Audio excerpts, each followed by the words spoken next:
ऐं ह्रीं श्रीं ऐं क्लीं सौः श्री अन्नपूर्णाम्बा सहित श्री अमृतानन्दनाथ श्री गुरु श्री पादुकां पूजयामि तर्पयामि नमः। घं गणपतये नमः। గుం గురుభ్యో నమః. ఈ నెల 27వ తారీఖు నుండి వచ్చే నెల 5వ తారీఖు వరకు కూడా శ్రీ రాజమాతంగి పీఠంలో విశాఖపట్నం సింహాచలదరిలో ఉన్నటువంటి ఆ జగన్మాత సన్నిధిలో శ్రీ విద్యా సాంప్రదాయంలో విశేషంగా గణపతి నవరాత్రులు ప్రతి సంవత్సరము కూడా నిర్వర్తిస్తూ ఉన్నాము. అలాగే ఈ సంవత్సరము కూడా విశేషంగా ఆ మహాగణపతి అర్చన, ఆరాధన ఇత్యాది కైంకర్యములు, విశేష మూలమంత్ర హోమములు, ద్రవ్యముల చేత ఆ మహాగణపతిని శ్రద్ధాభక్తులతో ఆ మహాగణపతిని ఆరాధన చేయడం వలన సర్వజనులకి ఉన్నటువంటి కామ్యములు నెరవేరి విఘ్నాలను తొలగించి సర్వ ఐశ్వర్యములను అనుగ్రహించువాడే మహాగణపతి. కలియుగములో శ్రీ మహాగణపతిని అలాగే చండీ అమ్మవారిని ఎవరైతే శ్రద్ధాభక్తులు ఉంచి ఒక గురువు దగ్గర నుంచి మంత్ర దీక్ష తీసుకొని అనుష్ఠానం చేయడము, లేదా ఇలా విశేషమైనటువంటి రోజుల్లో ఆ మహాగణపతిని విశేషంగా ఆరాధన చేయడం, చవితి, చతుర్దశి, పౌర్ణమి, అమావాస్య, అష్టమి ఇత్యాది రోజుల్లో ఆ మహాగణపతిని శ్రీ విద్యాపరులందరూ కూడా ఆచరణ చేస్తారు.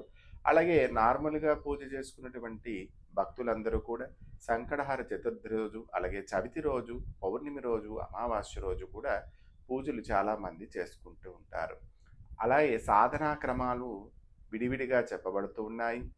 పురాణోక్తంగా చేసుకున్నటువంటి వాళ్ళందరూ కూడా మీరు గణపతిని సహస్రనామ అష్టోత్తరాలతో కవచముల ద్వారాగా కూడా ఆ మహాగణపతిని ఆశ్రయించి అనుగ్రహం పొందవచ్చు. అలాగే ఈ గణపతి నవరాత్రుల్లో ఏం చేస్తే మంచిది? తెల్లవారే లేచి స్నాన సంధ్యాదులు చేసుకొని ఆ మహాగణపతి వ్రతకల్పాన్ని చేసుకొని అక్షంతులు వేసుకొని తదుపరి సాయంత్రం కూడా అష్టోత్తర సహస్రనామాలతో స్వామివారికి అర్చన చేసి భక్తి కొలది అక్కడ కుడుములో ఉండ్రాల్లో ఏదో ఒకటి నైవేద్యంగా సమర్పణ చేసి ఈ నవరాత్రులు ప్రతిరోజు కూడా ఉదయము సాయంత్రము మీకు ఏమి మనసుకి అనిపిస్తుందో ఆ యొక్క స్మరణ చేసుకోవడం, మీ యొక్క ఆలోచన విధానాన్ని అక్కడ పెట్టి మీకున్నటువంటి కోరికలు ఏవైతే ఉన్నాయో అవన్నీ కూడా స్వామివారి పాదాల చెంత ఉంచినట్లయితే, అలాగే కలియుగంలో మోసాలు, దగాలు, లేకపోతే ఉద్యోగాల్లో, వ్యాపారాల్లో అనేక రకమైనటువంటి మోసపూరితమైనటువంటివి ఎన్నో జరుగుతూ ఉంటాయి. అందువల్ల ఈ గణపతిని ఆశ్రయించడం వల్ల మనకు ఉన్నటువంటి విఘ్నాలు ఏవైతే ఉన్నాయో అవన్నీ కూడా చాలా వరకు తగ్గుతాయి. కేవలం బయట ఆర్భాటాలకు పోకుండా భక్తి శ్రద్ధలతో మీకు ఏదైతే ఉందో ఆ ఇంట్లోనే మహామందిరంగా భావన చేయండి. ఎక్కడెక్కడికో వెళ్ళి మీరు చేయవలసిన అవసరమే లేదు. దేహో దేవాలయ ప్రోక్త, ఈ శరీరమే ఒక దేవాలయం. అలాగే మన ఇంట్లో ఉన్నటువంటి దేవుడి మందిరమే గొప్ప దేవాలయానిగా భావన చేయండి. అక్కడ భగవంతుడు సాక్షాత్తు ఉన్నాడు అని అనిపిస్తే మీరు ఎక్కడికి వెళ్ళరు, బయటనే వెతుక్కుంటూ ఉంటుంది ఈ జీవి. అందువల్ల ముందు ఇంటిని లో ఉన్నటువంటి ఆ మహాగణపతిని ఆరాధన చేసి, ఏ దేవతని ఆరాధన చేయాలన్నా ఫస్ట్ మీ కులదేవతని కూడా ఆరాధన చేసుకోవడం మంచిది. పితృదేవతలను కూడా ఆరాధన చేసుకొని చక్కగా ప్రతిరోజు కూడా ఈ నవరాత్రుల్లో ఆ మహాగణపతిని మీరందరూ కూడా ఆశ్రయించి అనుగ్రహాన్ని పొంది మీకున్నటువంటి విఘ్నాలన్నీ కూడా పోవాలని మనస్ఫూర్తిగా కోరుకుంటున్నాను.